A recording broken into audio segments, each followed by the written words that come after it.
Hi everyone, आप सभी लोगों का चैनल में स्वागत है। आज हम यूज़ पढ़ेंगे बीइंग। हमने इससे पहली वाली क्लास में पढ़ा था हम कैसे यूज़ करें बिगैन। आज जिन बच्चों ने क्लास नहीं देखी थी तो आप लोग ज़रूर देखिएगा। हमने लास्ट क्लास में पढ़ा बिगैन टू का प्रयोग कैसे करें। आज की क्लास में हम करने वाले हैं बीइंग का प्रयोग कैसे करेंगे। तो बीइंग का प्रयोग करने से पहले हम ये समझ लेते हैं कि बीइंग एक्चुअली है क्या और इसका प्रयोग कैसे किया जाता है। तो देखिए, सबसे पहले तो आप बीइंग को समझिए। बीइंग है क्या? बीइंग एक वर्ब है और वर्ब की भी ये फोर्थ फॉर्म है। जैसे हम पढ़ते हैं ना, verb V1, V2, V3, V4, हम इस तरीके से वर्ब की फॉर्म पढ़ते हैं ना, क्रिया की फॉर्म। तो क्रिया का चौथा रूप को ही बीइंग कहा जाता है, जिसे हम बोलते हैं प्रेजेंट पार्टिसिपल। क्या बोला जाता है? Present participle. अब इस बीइंग के रूप कौन कौन से हैं, ये तो चौथा पार्ट हो गया, लेकिन इसके हम सारे फॉर्म्स को देख लेते हैं कि कौन कौन से इसके फॉर्म्स हैं। तो देखिए, पहला फॉर्म इसका बी होता है, जिसका मतलब होता है होना। ठीक है। पास्ट फॉर्म क्या होता है बीइंग का? वॉज या वर होता है, मतलब था। ठीक है। प्रेजेंट फॉर्म इसकी होती है इज, एम, आर, जो हमने बहुत पहले क्लास में पढ़ा है। जिन बच्चों ने नहीं देखा स्पोकन इंग्लिश की क्लास का, तो प्लीज़ इज, एम, आर का प्रयोग कैसे करें वो वाली प्लेलिस्ट में वीडियो ज़रूर देख लीजिए। तो इज, एम, आर ये प्रेजेंट फॉर्म है, लेकिन ये है किसके? बीइंग के, जो कि फोर्थ मतलब वर्ब की पास्ट पार्टिसिपल फॉर्म है। अब हम इसको यूज़ कैसे करेंगे, पहले तो बी को समझ लेते हैं। बी एक ऑक्सिलरी, जिसको हम हेल्पिंग वर्ब, सहायक क्रिया कहते हैं, और इसके साथ बीइंग का उपयोग मुख्य रूप से 3 तरीकों से किया जाता है। अब हम इस बी तो हमारी हेल्पिंग वर्ब है, बी के साथ हम जो बीइंग लगा देते हैं, ये 3 प्रकार से किया जा सकता है। बी के साथ आईएनजी जो फॉर्म लग गई। अब इस बीइंग को कहाँ कहाँ यूज़ करते हैं? 3 तरीकों से करते हैं। तो आप थंबनेल में भी आप लोगों ने देखा होगा कि हमने इसमें 3 तरीके से बीइंग को पढ़ेंगे, कहाँ कहाँ इसका प्रयोग होता है। तो सबसे पहला जो मैं तरीका आपको बता रही हूँ वो होता है होने के नाते। मतलब कि स्टार्टिंग अ सेंटेंस, मतलब कोई भी सेंटेंस जब शुरू हो रहा हो तो होने के नाते हम बीइंग का प्रयोग करते हैं। जैसे मैं आपको थोड़ा सा समझा दूँ। जैसे जब हम किसी व्यक्ति की पहचान या फिर भूमिका को उजागर करते हुए वाक्य शुरू करते हैं। यदि कोई इंसान है, व्यक्ति है, उसकी क्या पहचान है, उसकी क्या भूमिका है, उसको बताने के लिए हम बीइंग की शुरुआत करते हैं, मतलब बीइंग का प्रयोग से शुरू करते हैं। जैसे उदाहरण से देखिए आप, उदाहरण है जैसे being a friend I will definitely help you. मतलब कि दोस्त होने के नाते, पहचान बता रहे हैं ना, तो दोस्त होने के नाते मैं तुम्हारी मदद करूंगा। Being a friend I will definitely help you. Definitely का मतलब है निश्चित रूप से मैं तुम्हारी मदद करूंगा, दोस्त होने के नाते। तो फ्रेंड मतलब बीइंग अ फ्रेंड के वजह से हमने उसका होने के सेंस से यूज़ किया। और भी उदाहरण है, मैं आपको समझाती हूँ। जैसे दूसरा उदाहरण देख लेते हैं। Next example is being a student you should be more attentive. मतलब एक छात्र होने के नाते आपको अधिक चौकस या चौकन्ना रहना चाहिए। बीइंग अ स्टूडेंट, स्टूडेंट की पहचान क्या है?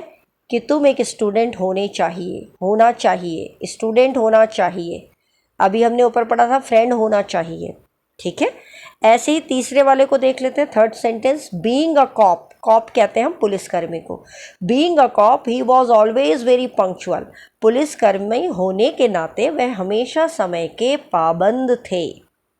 बीइंग से शुरू हो रहा है। ठीक है। इसके बाद हम नेक्स्ट चलेंगे, नेक्स्ट सेंटेंस को देखते हैं। Being a doctor I will treat you. Doctor होने के नाते मैं इलाज करूंगा। Being a brother I will give you advice. भाई होने के नाते मैं तुम्हें सलाह दूंगा। इसके बाद आप चले नेक्स्ट सेंटेंस में, देखिए being your teacher I will teach you. Teacher तुम्हारे शिक्षक होने के नाते मैं तुम्हें पढ़ाऊंगा। तो आप इन सभी में जो टिप्स है, टिप्स मैं आपको बता दूं, इस प्रकार के वाक्यों में बीइंग को नाउन से पहले और वाक्य के शुरू में रखा जाता है। जैसे आप देख रहे होंगे यहाँ पर, मैं आपको बता दूं, कहीं भी देख लीजिए, ये आपका नाउन है, ये आपका नाउन है। तो नाउन से पहले और सेंटेंस की शुरुआत में हम रख रहे हैं। Is that clear? जैसे आपको एक सेंटेंस यहाँ भी दिखा दें, being a brother I will give you advice, मतलब भाई, दोस्त मतलब भाई है। भाई क्या है? नाउन है, संज्ञा है, तो संज्ञा से पहले बीइंग लग गया और शुरुआत में ही लग गया। ठीक है, आई होप ये समझ में आ गया होगा रूल 1। अब हम इसको दूसरे तरीके से भी यूज़ करते हैं बीइंग का प्रयोग, वो है बीइंग लगाते हैं और एडजेक्टिव। एडजेक्टिव के सेंस में जब बीइंग लग गया और एडजेक्टिव लग गया तो होना, होना का सेंस हो गया। तो इसको हम कैसे यूज़ करते हैं ये भी मैं आपको बताती हूँ, पहले आप देख लीजिए। बीइंग का उपयोग एडजेक्टिव के साथ किसी गुण या स्थिति को बताने के लिए किया जाता है।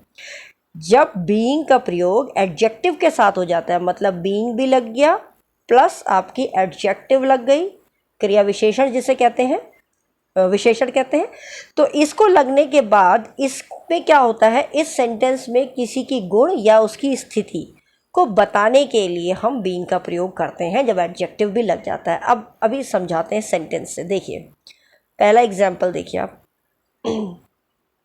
Do you think being honest is easy. तो do you think being honest is easy, question को देखना, बीइंग के बाद ऑनेस्ट लगा है, ऑनेस्ट का मतलब है ईमानदार, ईमानदार यहाँ पर आपका एडजेक्टिव है, एडजेक्टिव है, तो एडजेक्टिव से पहले बीइंग लग गया और ये विशेषता बता रहा है। तो क्या तुम्हें लगता है कि ईमानदार होना आसान है? होना, हमने कहा था होने के सेंस में हम बीइंग का प्रयोग करेंगे। इसकी हिंदी बन जाएगी do you think being honest is easy, क्या तुम्हें लगता है कि ईमानदार होना आसान है? हम डे टू डे लाइफ में भी बोलते हैं ना, being kind is my biggest strength. Being kind, kind यहाँ पर आपका एडजेक्टिव हो गया, तो दयालु होना मेरी सबसे बड़ी ताकत है।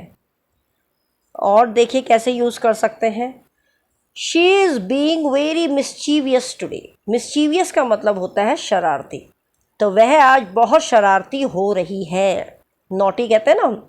तो she is being very mischievous, very mischievous, mischievous आपका एडजेक्टिव है, तो ये गुण बता रहा है, इस लड़की का गुण ये हो रहा है कि ये आज बहुत ज़्यादा शरारती हो रही है, होना के सेंस में बीइंग का प्रयोग।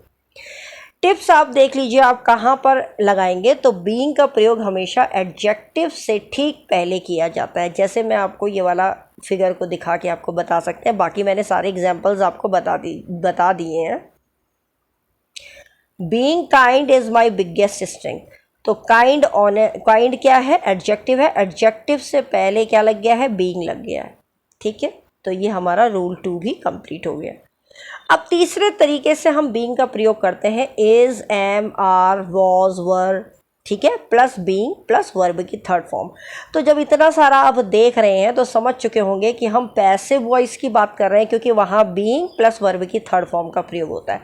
तो जब हम एक्टिव पैसिव वॉइस पढ़ते हैं तो पैसिव फॉर्म जब बनाते हैं वहाँ हम बीइंग का प्रयोग करते हैं। आपको याद आ रहा होगा, तो वो स्ट्रक्चर याद आ रहा होगा। जब क्या होता है किसी, अब देखिए, जब किसी काम को किसी के द्वारा किया जा रहा है या है तो है मतलब इज, एम, आर, ये है के लिए हो गया, या किया गया था के लिए वॉज और वर लग गया। ठीक है, प्लस बीइंग या वर्ब की थर्ड फॉर्म का प्रयोग किया जाता है। अब देखिए ये इज, आर, एम, वॉज, वर, ये सब टेंस के अकॉर्डिंग लगेगा, कि टेंस मतलब आप समझ रहे हैं ना कौन सा टेंस है, उसके अकॉर्डिंग हम लगाते हैं। और वर्ब लग गई बीइंग के साथ वर्ब की थर्ड फॉर्म। अब आप ऐसे ज़्यादा बेटर समझ पाएंगे जब मैं ये स्ट्रक्चर आपको बताऊंगी। सब्जेक्ट ले लिया, उसके बाद ऑक्सिलरी वर्ब हमारी वही हो गई, is, am, are, was, were, ठीक है, फिर बीइंग लग गया, फिर वर्ब की थर्ड फॉर्म लग गई। अब सेंटेंस को देखिए, पहला सेंटेंस है, Ram was being taught at Gurukul, at a Gurukul. तो राम को गुरुकुल में शिक्षा दी जा रही थी, कोई काम किया जा रहा था, टॉट। तो टॉट क्या हो गई? वर्ब की third form, teach, taught and taught. ठीक है, तो ये वर्ब की थर्ड फॉर्म हो गई। बीइंग लग गया, वॉज क्योंकि था ना, पढ़ाया जा रहा था, तो यहाँ वॉज लग गया, राम आपका सब्जेक्ट आ गया। तो आप देख रहे होंगे कि किस तरीके से हम बीइंग का प्रयोग पैसिव में कर रहे हैं, क्योंकि किया जा रहा था, किसी के द्वारा की कोई चीज़ हो रही थी। दूसरा देख लीजिए, दूसरा सेंटेंस को दिखा देते हैं, रमेश इज़ बीइंग ट्रेन्ड। तो रमेश को प्रशिक्षित किया जा रहा है, किया जा रहा है तो इसलिए इज लग गया, है के लिए हमने इज लगा दिया। I am being asked, I am being asked, I के साथ एम लग गया, बीइंग लग गया, आस्क्ड मतलब मुझसे पूछा जा रहा है। जब आई के साथ एम लग गया तो है मतलब प्रेजेंट फॉर्म को बता रहा है। इसके बाद तीसरा देख लेते हैं, the call was being recorded. The call was being recorded, was लग गया तो समझ गए ना, पास्ट है मतलब हो जा रहा था, है ना। तो was recorded, the call record की जा रही थी या कॉल रिकॉर्ड किया जा रहा था। द कॉल वॉज और बीइंग लग गया। ऐसे ही है, दे आर बीइंग इन्वाइटेड, उन्हें आमंत्रित किया जा रहा है। आर लग गया, आर के लिए हम है के सेंस में कहेंगे। आपको पता है इज, एम, आर ये है के लिए होता है, वॉज, वेयर था के लिए होता है। इसके बाद they were being taught, they were being taught मतलब उन्हें पढ़ाया जा रहा था, तो वर लग गया। वर इसलिए लग गया क्योंकि दे है, बहुवचन है, तो वर लग गया, लेकिन था के सेंस में है, पास्ट का है। He is belling, he is being called, उसको बुलाया मतलब उसको कॉल किया जा रहा है, इज लग गया। और आप बीइंग का प्रयोग भी देख रहे हैं, बीइंग लग रहा है, ठीक है। तो बीइंग का यूज़ भी आप लोगों को दिख रहा होगा कि हम बीइंग का प्रयोग कहाँ कर रहे हैं। कॉल्ड, कॉल्ड ये वर्ब की थर्ड फॉर्म है, कॉल, कॉल्ड, कॉल्ड। इज होने के लिए है तो है के लिए है ही, ठीक है। इसी के बाद दूसरा, अगर हमने ही बोला वी को बोल देंगे तो वी के साथ आर लग जाएगा, वी आर बीइंग कॉल्ड, हमें बुलाया जा रहा है, ठीक है। इसके बाद नेक्स्ट है, आई am being taught, I am being taught मुझे समझाया जा रहा है। ही वॉज बीइंग पनिश्ड, उसे दंड दिया जा रहा था, वॉज लग गया तो था हो गया, ठीक है। इसके बाद नेक्स्ट है, दे आर बीइंग सीन, उन्हें देखा जा रहा है, आर लग गया तो है के सेंस में आ गया, प्रेजेंट सेंस में आ गया।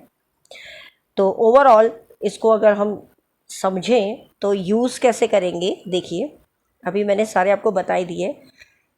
पैसिव वॉइस के इस रूप में बीइंग हमेशा वर्ब के थर्ड पार्टिसिपल फॉर्म के साथ आता है और auxiliary verb is, are, was, were का प्रयोग टेंस के अनुसार होता है। वो मैंने आपको पहले ही बता दिया है, जैसा टेंस होगा आप उसी तरीके से यूज़ करेंगे is, are, was, were auxiliary verbs को। अगर है के सेंस में है तो इज, एम, आर लगाएंगे सब्जेक्ट देख के। अगर था के सेंस में आ रहा है तो वॉज, वेयर लगाएंगे पास्ट के सेंस, पास्ट सिंगुलर और प्लूरल के साथ, ठीक है।